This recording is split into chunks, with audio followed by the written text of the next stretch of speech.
فين يا جماعه الحركات؟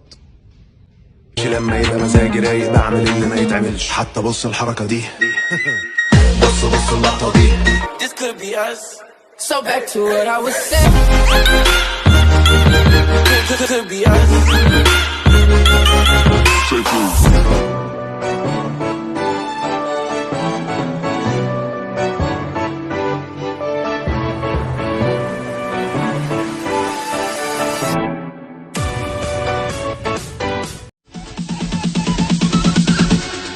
Bounds.